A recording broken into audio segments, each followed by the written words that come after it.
Hello, and welcome to another edition of True Audiofiles Vinyl Haul. This time, I'm going to be going over the records that I found in Omaha on my business trip, and there's some really cool stuff here. I went to two stores. I went to Homer's, and I also went to Drastic Plastic Vinyl Lounge, which the previous video here is a video that I did with an interview with the manager of Drastic Plastic Vinyl Lounge. So I hope you enjoy that. But let's go and get started with the music that I found there. There's going to be a lot of it, so I'm going to try to go through it really fast because I don't want to make a 25-minute video of all the records that I found. So I'm going to start off with a half-speed mastered Santana Z-Bop, or Z-Bop, I guess it's called. I don't remember, but looking forward to this. Most of the half-speed mastered vinyl that I own actually sounds pretty good. I have heard some people complain that they can be bright, but I haven't had that experience, so hopefully that's going to be the case with this one. Next one up is a MoFi, Quincy Jones. This is You've Got It Bad Girl. Can't wait to check this one out. I love MoFi, and I'm a pretty big fan of Quincy Jones. He does some pretty cool stuff. So the rest of these, I should say, not just the next, the rest of these, with one exception, and you'll see what I mean, are all actually Japanese pressings. And these are the Japanese pressings that I got at Drastic Plastic Vinyl Lounge. And they have a huge section of Japanese pressings. So, love Japanese pressings. I think they come close to rivaling the sound of most audiophile label reissues, with some rare exceptions. But overall, I think they come really close. So, but first up is a bunch of Thin Lizzy. So I got Chinatown right here, and I got Fighting. Kind of the funny thing about this one, though, is I actually had bought at Homer's a reissue that just came out of Fighting before I saw the Japanese pressing, so I actually can't wait to kind of do a shootout to see which one I like best.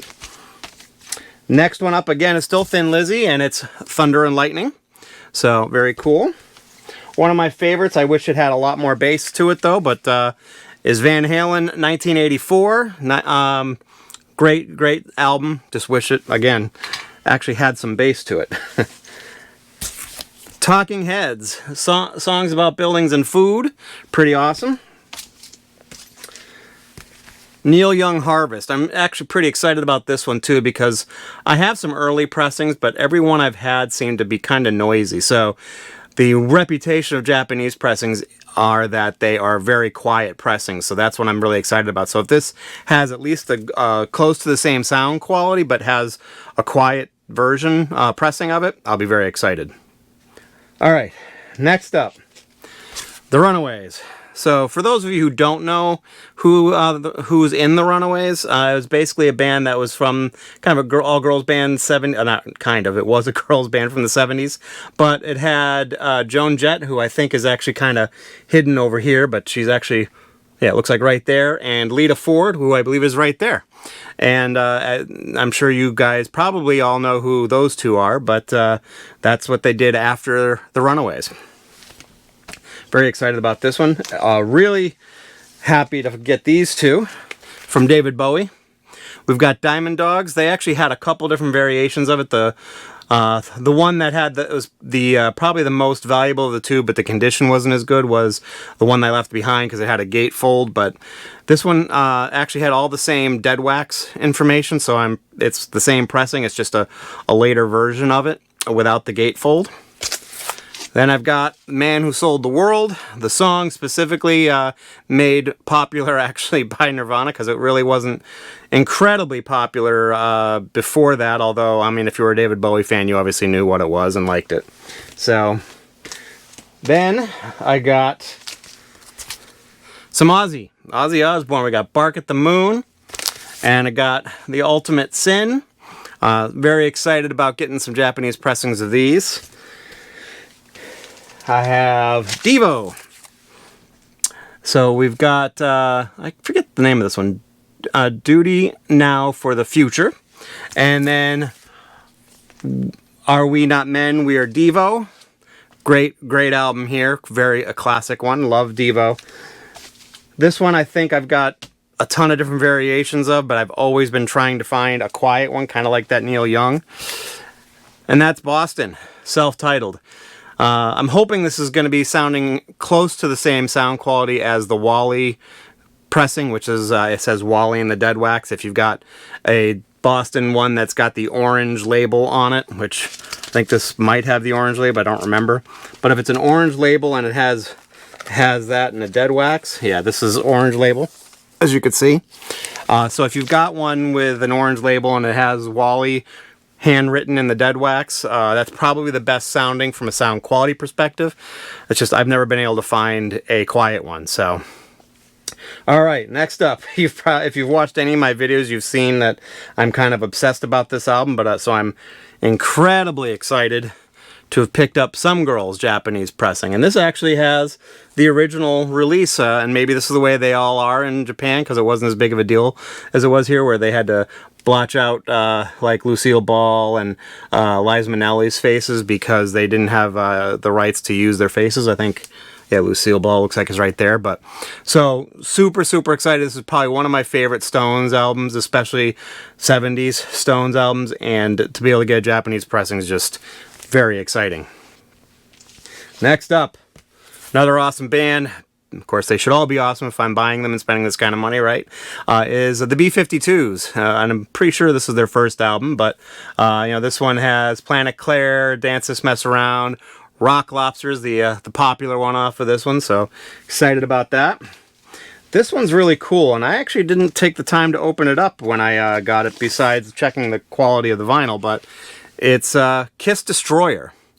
If you've seen any of my previous videos, you know that I had bought a promo copy back a few months ago, but this one is a gatefold. Oh, I do remember opening this now, but basically the gatefold has what I believe was on the inner sleeve in the US, which this doesn't really have an inner sleeve. It's got an inner, well, you know, it's got like a lyric sheet, you know, with the Destroyer cover on it.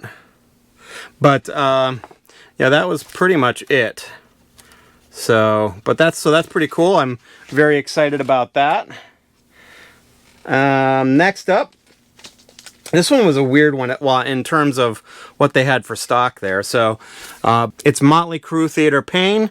Cool album, probably a little bit overplayed back in the day when it first came out. So I haven't really listened to it a ton recently, or I should say I haven't listened to it a lot since the 80s, since they overplayed it with Home Sweet Home and Smoking in the Boys' Room and things like that. But they had another version of this which looked identical, except it had the record in a sleeve on the outside of the cover, and they wanted, I think, like almost double the price for it. So I saw no difference between the two, so I got that one. Next one up is very cool. This is Wild at Heart, Stevie Nicks. It is Wild at Heart, right? Yeah. What I really like about this one is the song Stand Back.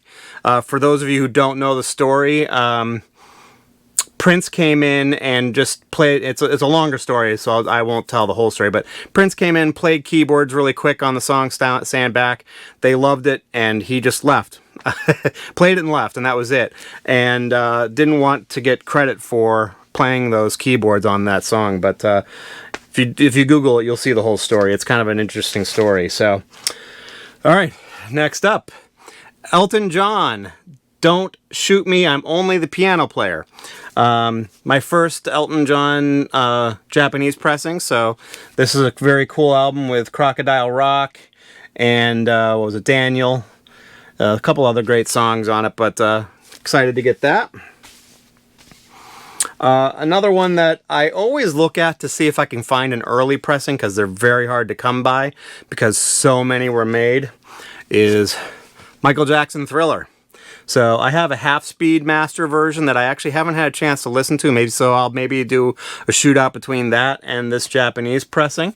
Still on the lookout for a super early, like first or very early pressing, and they're hard to come by. So next two are from Peter Gabriel. So I don't remember the order these are in now, but as you guys probably know, well, I know this one's 2, or otherwise known as Scratch, and I think this one might be, I can't remember, this might be his first one, so this might be 1. But I actually have 3 as a Japanese pressing also. So they had 4 there, but I already have a really good copy of that, or a couple of good copies of that already, and it's a digital recording anyway, so if you've seen my posts previously about digital recordings, my preference would be to try to stick to analog when it comes to vinyl. And especially with the pricing of Japanese pressings, it's definitely, in my opinion, not worth spending that kind of money. This one is one that I've always tried to find a good, clean copy of, but it was always hard, is Deep Purple Machine Head. This has Smoke on the Water, ever popular, especially if you're a guitar player that was into hard rock at the time, and or even after the time, because that was probably one of the first, Smoke on the Water is probably one of the first songs I ever learned on guitar, electric guitar, because it's so easy. And I mean, I picked up a early US pressing a few years ago, or a couple years ago. Would love to try to find a UK pressing, but we'll see how this one sounds. This might be good enough for my wants and needs, so it'll be exciting to check that out. So that's all of the records that I purchased. It was a ton of great Japanese pressings. Drastic Plastic Vinyl Lounge is just a great place. If you've seen the video, check it out. If you haven't seen the video, check it out, I should say.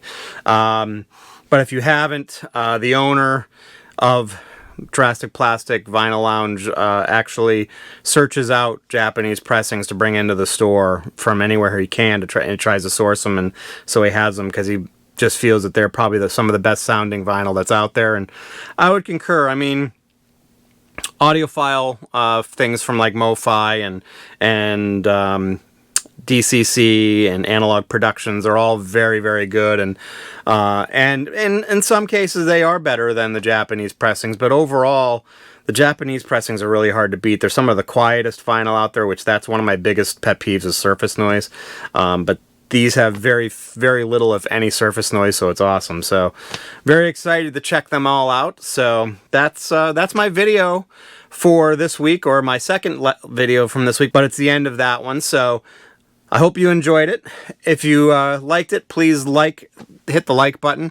If you like what you see, please subscribe to my videos and hit the alert bell so you know when I make new ones. And I would love to hear your comments on Japanese pressings or any of the stuff that I got on my trip to Omaha, Nebraska. Thank you very much, and you have a great day.